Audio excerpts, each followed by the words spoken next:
Hey guys, it's Thursday, and you know what that means? I'm a day late. So let's talk about why I'm a day late. Serena got called into work yesterday, so I had to go pick up the girls from the babysitter, and I wasn't able to record. Getting that out of the way, let's talk about what's in today's episode. So we are going to talk about your questions of the week. We're going to talk about ABs.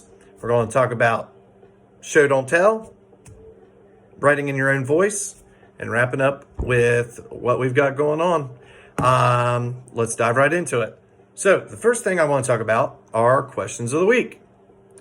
So the first one comes from Megan. It says, what are some ways that you think are good ways to differentiate in a classroom? Also, what are some ways that I differentiate in a classroom? So I think that it's important to change up your instructional style. Lecture some days, discussion some days, flipped classroom some days. So being comfortable in a whole bunch of instructional styles allows you to reach a whole bunch of different learners. And this is the easiest way for you to differentiate all of the time. Now, differentiation looks a little different each day. Doesn't mean that I'm going to do 100 things one day and 100 things next. It may mean that I may do one little thing differently than I did yesterday. Or I may do this so that my kids that are not being challenged over here can feel a little bit of a challenge. So I also changed assessment types. I would let students pick their assessments.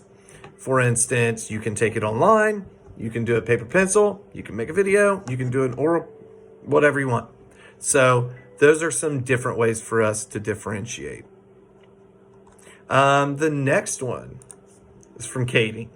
Although I don't plan on being an intervention specialist, I selected this course because I believe it would benefit me to understand more about teaching students in my classroom who may struggle with a disability or other needs. Yes. What suggestions would you have for me as far as what I should know, since I haven't taken any courses related to intervention studies so far?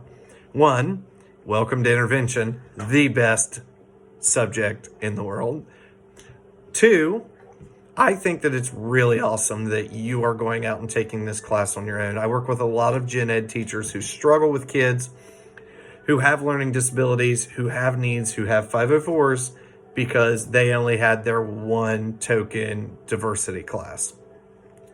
This will help you be able to provide accommodations without asking. It'll help you know of accommodations and different ways to teach and different ways to reach kids without having to go to an intervention teacher. You'll be able to help kids that maybe not be identified be successful in your classroom. And what this shows me about you is that you are really devoted to helping your kids and you want to give them the best chance. So I appreciate you. I know that this may be a little different, maybe a little difficult, but the one suggestion I have for you is to always put the kids first. If you develop a relationship with your kids, you're going to know what their needs are. They're going to be honest with you. It's okay. Number one thing in special education is be flexible.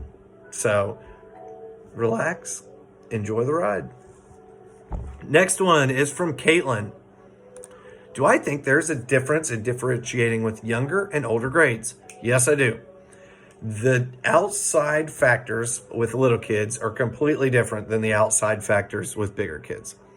Let's say we're looking at a kid who we're trying to differentiate for because they are sleeping in our class. Well, if you have a little one that's sleeping in your class, maybe they have a bad home environment, or maybe, there's something medically going on. So you're going to try to find things that will keep them interested. Or maybe you just let them take a nap. High school kids.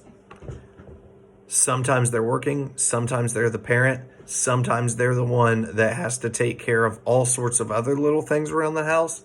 Running a household at 14 years old is really tough. So you're looking at ways to differentiate.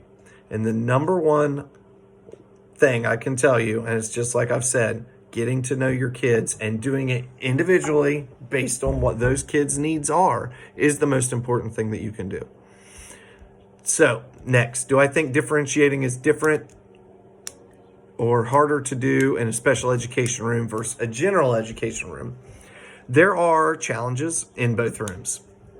Number one, in a special education room, your kids aren't being exposed to their non-disabled peers. So they're really missing out on things that are super important as far as how to deal with kids that don't have the same difficulties, how to survive in that environment, how to ask for help, how to help themselves, how to find resources they need to be successful outside of your room. When you're in the regular classroom, it's sometimes you have comments about, oh, why do they get all the help? Oh, maybe I need an IEP, blah, blah, blah. And it can be difficult on the kids because it's embarrassing. It's a balancing act. And it's one that is really difficult for new teachers to handle, because understanding how to explain to kids without difficulties the existence of a kid with difficulties and how demoralizing it can be when all of your friends get it and you don't, how miserable it can make school when you never get anything because you can't read, how embarrassed you get, how sick it makes you feel when you walk in a room for a subject that you know you're going to struggle with. And it's hard for kids to relate. And it's really important for us to be inclusive, to be their safe harbor, to be their safe person, to create an environment in our classroom that challenges them, praises them, lifts them up, and ultimately prepares them for going out into the general ed classroom. And my last question is from Marissa, and it says, what is a good way to learn about your students so that you can differentiate the curriculum that best fits them?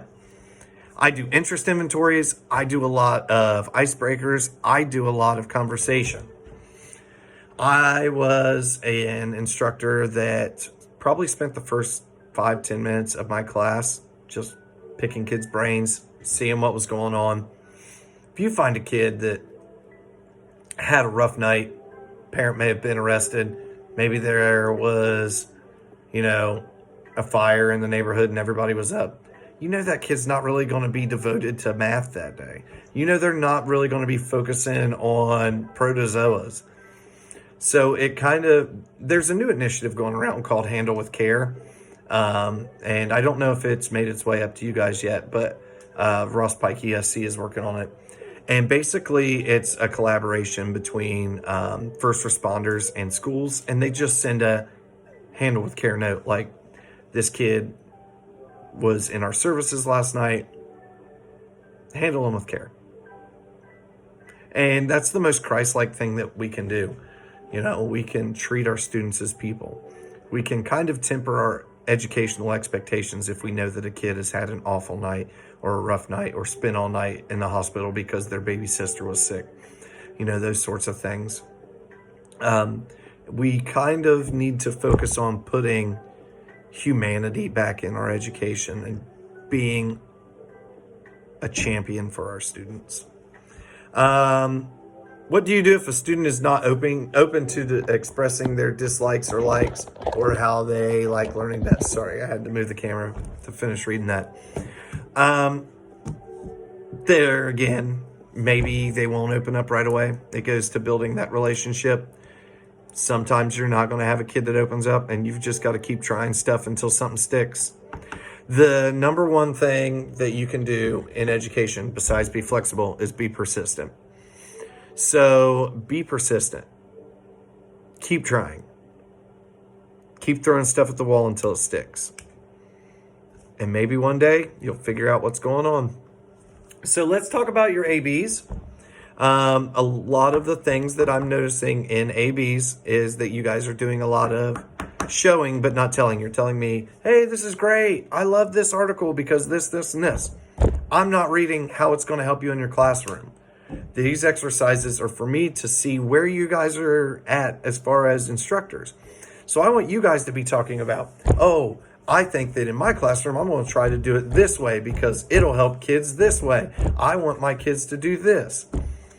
I know coming from a math and special ed guy, it probably isn't as clear as it could be. So I'm going to include a video from Dr. Jones. I asked her if she'd record something for you guys to kind of go over writing in your own voice and show, don't tell. So Val, you're up. Hey guys, I hope you are well and safe. I just wanted to reach out to you because Professor Cooper told me that y'all are struggling with show not tell and maybe finding your voice with your writing, and that's something that we've had to work a lot on through our undergrad and master's and doctorate's degrees. So basically, with your annotated bibliographies, what you want to do is take the journal article or the study or whatever it is that you're reading, and then instead of saying and telling us this idea is good, such and such idea is good because I like it, that's just telling us. Show us and then like analyze it and then apply it to how you would use it in your classroom. Okay, now granted, some of you might not teach math, and that's fine, but you can take some of the principles and some of the instructional methods and things that are talked about in the journal article or the study, and then talk about how you're going to apply those in your classrooms. Tell us why the idea was good. Tell us how you will apply it to your classroom. Do some analysis on it, okay? That's showing, not just telling something's good, okay? You're showing us how it's a good idea and how you'll use it in your future classroom, okay?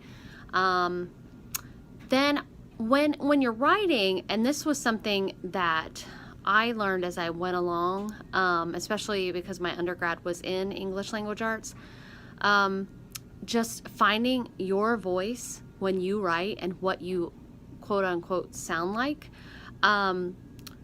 Elevator speech is not something that we're not trying to impress anyone. We definitely want, when you write, for it to sound like you. So work on like finding your voice of how you want to write and the methods of writing that you want to use. So definitely those two things are something that it takes time and it takes a little bit of work to do. So if you have any questions or you just need a little bit further information, there are videos all over the place where you can just Google show, don't tell in professional writing. Also, like, that's my oven, sorry. Talking about finding your voice in professional writing, there are all kinds of videos and articles and things like that you can read up on. So I hope you're well. Thanks, Val. So the last thing I want to talk about, I have posted a new discussion board for you guys. And in this one for this week, we have our questions of the week for the video, obviously. But the new discussion board is what differentiation is to me. So this is basically where we talk about how you think differentiation will look in your classroom, what kind of things you're comfortable with, and what seems overwhelming. Let's talk about it. Let's get the conversation started. So maybe things that seem overwhelming, I can kind of put your mind at ease, and maybe things that you think are going to do, I can say, whoa, that's too much. You're going to burn yourself out. So I promise to be honest with you guys, and be as helpful as possible. Your mini lessons are due on Friday. Remember, those are 10 to 15 minute videos. Make sure that you submit your lesson plan along with that video on Brightspace. And remember, I'm not grading these to see if you're the best teacher in the world. I'm using these to critique your instructional style. So if you're uncomfortable, check the exemplar videos. Do your best. This is all constructive feedback. So we will make you a great teacher. Stay safe. God bless.